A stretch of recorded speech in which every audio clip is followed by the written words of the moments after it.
Halo semuanya, selamat datang kembali di Titik Terang. Di dunia yang penuh dengan percakapan setiap harinya, pernahkah Anda bertanya-tanya bagaimana cara berbicara agar Anda tidak hanya didengar, tapi juga disukai dan dihargai oleh banyak orang? Ya, komunikasi adalah seni. Dan hari ini kita akan menguak rahasia di balik seni tersebut. Saya di sini untuk berbagi dengan Anda 4 kunci ajaib yang akan membuka pintu ke dunia di mana kata-kata Anda bukan hanya sekedar terdengar, tapi juga meninggalkan kesan yang mendalam. Jadi, siapkan diri Anda tanpa berlama-lama lagi, langsung kita mulai. 1. Jadilah pendengar yang baik. Untuk menjadi seseorang yang bicaranya disukai dan dinantikan, langkah pertama yang perlu Anda ambil bukanlah belajar teknik berbicara yang rumit, melainkan menjadi pendengar yang baik. Ironis memang, tapi kenyataannya, keterampilan mendengarkan yang efektif adalah fondasi dari semua komunikasi yang efektif. Ketika Anda benar-benar mendengarkan apa yang dikatakan orang lain, Anda tidak hanya menunjukkan rasa hormat kepada pembicara, tapi juga mendapatkan pemahaman yang lebih dalam tentang perspektif dan kebutuhan mereka. Ini memungkinkan Anda untuk merespons dengan cara yang lebih informatif, relevan, dan tentunya lebih disukai. Menjadi pendengar yang baik melibatkan lebih dari sekedar tidak mengganggu ketika orang lain berbicara. Ini tentang menunjukkan empati dan minat yang tulus terhadap apa yang dibagikan. Gunakan bahasa tubuh yang positif seperti kontak mata yang tepat, anggukan kepala, dan ekspresi wajah yang menunjukkan Anda benar-benar terlibat. Ini menandakan bahwa Anda tidak hanya secara fisik hadir, tapi juga secara mental dan emosional terlibat dalam percakapan. Selain itu, praktikkan mendengarkan aktif dengan merangkum dan mengklarifikasi apa yang telah Anda dengar. Ini bukan hanya akan membantu Anda memahami pembicara dengan lebih baik, tapi juga menunjukkan kepada mereka bahwa Anda benar-benar peduli dengan apa yang mereka katakan. Dengan mendengarkan secara aktif, Anda menempatkan diri Anda dalam posisi untuk memberikan tanggapan yang dipikirkan dengan baik yang mencerminkan pemahaman Anda, bukan hanya tanggapan otomatis yang mungkin tidak sepenuhnya menangkap esensi dari apa yang dibagikan. Mendengarkan juga membuka pintu untuk belajar. Dengan memperhatikan dan memproses informasi yang orang lain sampaikan, Anda memperluas wawasan dan perspektif Anda. Ini tidak hanya membuat Anda lebih berpengetahuan, tapi juga lebih mampu menyesuaikan cara Anda berbicara untuk menarik dan mempertahankan perhatian audiens Anda. Dalam banyak kasus, apa yang Anda pelajari dari mendengarkan dapat menginspirasi cara Anda berkomunikasi, menjadikan interaksi Anda lebih kaya dan lebih memuaskan bagi kedua belah pihak. Ingat, di dunia di mana setiap orang ingin didengarkan, menjadi pendengar yang baik membuat Anda menonjol.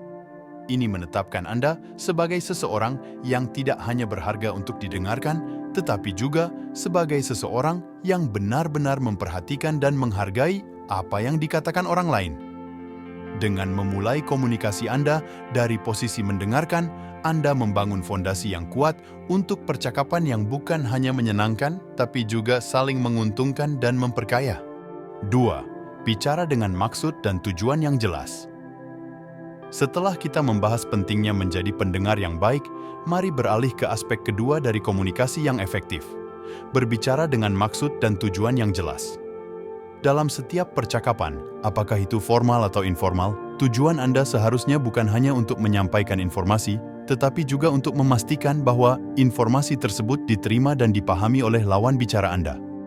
Berbicara dengan maksud berarti memiliki tujuan yang jelas di balik kata-kata Anda. Sebelum membuka mulut, tanyakan pada diri sendiri. Apa yang ingin saya capai dengan percakapan ini? Apakah Anda berusaha untuk memberi informasi, mempengaruhi opini, atau hanya berbagi cerita? Memiliki jawaban untuk pertanyaan ini akan membantu Anda menjaga fokus dan menghindari menyimpang dari topik. Sementara itu, berbicara dengan tujuan yang jelas membutuhkan Anda untuk menyusun pesan Anda sedemikian rupa sehingga mudah untuk dipahami. Ini berarti memilih kata-kata Anda dengan hati-hati, mengorganisir pikiran Anda secara logis, dan menggunakan suara serta intonasi yang sesuai untuk menekankan poin penting. Hindari penggunaan jargon yang tidak perlu atau kalimat yang berbelit-belit yang bisa membuat pesan Anda sulit dipahami. Selain itu, penting untuk menyesuaikan pesan Anda dengan audiens. Pertimbangkan siapa Anda berbicara dengan dan apa yang mungkin mereka ketahui atau tidak ketahui tentang subjek tersebut. Ini akan membantu Anda menentukan seberapa detail Anda perlu menjelaskan suatu konsep atau apakah Anda perlu menggunakan analogi atau contoh untuk membuat ide Anda lebih jelas. Mempraktikkan kejelasan dan kesederhanaan dalam berbicara juga meningkatkan kredibilitas Anda. Ketika Anda dapat menyampaikan pesan Anda secara langsung dan efisien, orang cenderung memandang Anda sebagai seseorang yang kompeten dan dapat diandalkan. Ini sangat penting dalam setting profesional di mana waktu seringkali terbatas dan kejelasan komunikasi dapat membedakan antara keberhasilan dan kegagalan. Namun, ini tidak berarti Anda harus mengorbankan kehangatan atau kemanusiaan dalam komunikasi Anda. Sebaliknya, menemukan keseimbangan antara kejelasan dan keterhubungan adalah kunci. Gunakan cerita atau humor dengan bijak untuk membuat pesan Anda lebih relatable dan menarik tanpa menghilangkan fokus dari tujuan utama Anda. Dengan memperhatikan cara Anda menyusun dan menyampaikan pesan Anda tidak hanya memastikan bahwa apa yang Anda katakan diterima dengan baik, tetapi juga membangun fondasi untuk komunikasi yang lebih efektif dan hubungan yang lebih kuat dengan mereka yang Anda ajak berbicara. 3. Tindakan harus selaras dengan apa yang dikatakan. Ketika kita berbicara tentang membangun hubungan yang kuat dan kepercayaan dengan orang lain, tidak ada yang lebih penting daripada konsistensi antara kata-kata dan tindakan. Ini adalah fondasi dari integritas pribadi dan profesionalisme. Mari kita jelajahi lebih dalam mengapa aspek ini krusial dan bagaimana cara menerapkannya dalam kehidupan sehari-hari kita. Pertama, pertimbangkan kekuatan kepercayaan. Kepercayaan adalah salah satu aset terbesar yang bisa kita miliki dalam hubungan apapun, baik itu dengan teman, keluarga, atau rekan kerja. Namun, kepercayaan ini rapuh dan harus dirawat dengan hati-hati. Salah satu cara terbaik untuk membangun dan mempertahankan kepercayaan adalah dengan memastikan bahwa apa yang kita katakan selaras dengan apa yang kita lakukan. Ketika orang melihat konsistensi antara ucapan dan tindakan kita, mereka merasa lebih nyaman untuk mengandalkan kita dan berkomitmen pada hubungan tersebut. Konsistensi menciptakan predictability, yang pada gilirannya menciptakan rasa keamanan. Dalam konteks profesional, misalnya, jika Anda berjanji kepada klien bahwa Anda akan mengirimkan proyek pada tanggal tertentu, memenuhi janji tersebut adalah penting. Ketika Anda melakukan apa yang Anda katakan akan Anda lakukan, Anda tidak hanya memenuhi ekspektasi, tetapi juga memperkuat citra Anda sebagai individu yang dapat diandalkan dan bertanggung jawab. Namun, apa yang terjadi ketika ada ketidaksesuaian antara kata-kata dan tindakan? Ini dapat menyebabkan keraguan dan kehilangan kepercayaan. Sebagai contoh, jika seorang pemimpin terus-menerus berbicara tentang pentingnya kerjasama tim, tetapi seringkali membuat keputusan penting tanpa berkonsultasi dengan anggota timnya, hal ini akan menciptakan ketidakharmonisan. Akibatnya, kata-kata tersebut akan kehilangan maknanya, dan orang-orang akan mulai meragukan komitmen pemimpin tersebut terhadap nilai-nilai yang dia promosikan. Untuk mengatasi tantangan ini dan memastikan bahwa tindakan Anda selaras dengan kata-kata Anda, ada beberapa langkah yang dapat Anda ambil. Pertama, berikan diri Anda waktu untuk merenung sebelum membuat janji atau komitmen. Tanyakan pada diri sendiri, apakah Anda benar-benar bisa memenuhi apa yang Anda janjikan? Kedua, jadilah jujur dalam komunikasi Anda. Jika terjadi kesalahan atau Anda tidak bisa memenuhi janji, komunikasikan hal tersebut secara terbuka dan segera cari solusi. Ketiga, latih refleksi diri secara berkala untuk mengevaluasi apakah tindakan Anda masih selaras dengan nilai dan tujuan Anda. Menerapkan prinsip tindakan harus selaras dengan apa yang dikatakan bukanlah tugas yang mudah dan membutuhkan komitmen serta integritas yang tinggi. Namun, dengan berusaha konsisten dalam kata-kata dan tindakan, Anda tidak hanya akan membangun kepercayaan yang lebih kuat dengan orang lain, tetapi Anda juga akan menetapkan diri Anda sebagai individu yang otentik dan dapat diandalkan. 4. Sesuaikan gaya bicara dengan lawan bicara. Mengadaptasi gaya bicara Anda untuk menyesuaikan dengan lawan bicara merupakan keterampilan komunikasi yang canggih dan penting.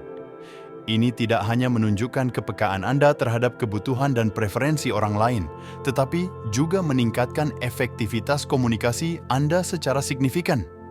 Mari kita jelajahi bagaimana dan mengapa Anda harus melakukan penyesuaian ini dalam berbagai situasi komunikasi. Pertama, penting untuk mengenali bahwa setiap individu memiliki cara berkomunikasi yang unik. Beberapa orang mungkin lebih responsif terhadap informasi yang disajikan secara langsung dan faktual, sementara yang lain mungkin lebih menghargai pendekatan yang lebih emosional dan cerita. Ada juga perbedaan dalam preferensi terhadap tingkat formalitas, kecepatan bicara, dan bahkan jenis humor yang digunakan. Memahami dan menghormati perbedaan-perbedaan ini dapat membantu Anda menyampaikan pesan Anda dengan cara yang lebih efektif. Untuk menyesuaikan gaya bicara Anda, langkah pertama adalah menjadi pendengar yang baik, seperti yang dibahas di poin pertama. Dengan memperhatikan cara lawan bicara Anda berkomunikasi, Anda bisa mendapatkan petunjuk tentang preferensi gaya bicaranya. Apakah mereka menggunakan banyak analogi atau cerita? Apakah mereka cenderung fokus pada detail atau gambaran besar? Mengamati dan menyesuaikan diri dengan hal ini akan membuat komunikasi lebih lancar. Selanjutnya, pertimbangkan konteks situasi. Dalam setting profesional, misalnya, mungkin lebih tepat untuk menggunakan gaya bicara yang lebih formal dan terstruktur. Dalam situasi sosial yang santai, pendekatan yang lebih informal dan penuh humor mungkin lebih diterima. Mengenali dan menyesuaikan tingkat formalitas Anda berdasarkan situasi dapat mencegah kesalahpahaman dan memperkuat hubungan Anda dengan orang lain. Selain itu, adaptasi gaya bicara Anda juga melibatkan penggunaan bahasa yang dapat diakses oleh audiens Anda. Ini berarti menghindari jargon atau istilah teknis ketika berbicara dengan seseorang yang mungkin tidak familiar dengan topik tersebut, atau menyederhanakan penjelasan Anda tanpa merendahkan. Tujuannya adalah untuk memastikan bahwa pesan Anda tidak hanya didengarkan, tetapi juga dipahami. Tidak kalah pentingnya adalah menyesuaikan emosi dan energi dalam cara Anda berbicara. Ini termasuk variasi dalam intonasi, volume, dan kecepatan bicara Anda untuk mencocokkan atau menyesuaikan dengan energi percakapan. Misalnya, dalam diskusi yang serius atau sensitif, menggunakan suara yang lebih tenang dan nada yang lebih rendah dapat membantu menciptakan ruang yang aman dan mendukung. Mengadaptasi gaya bicara Anda bukan berarti Anda harus mengubah siapa Anda. Ini adalah tentang menggunakan empati dan kesadaran sosial untuk memperdalam koneksi dengan lawan bicara Anda.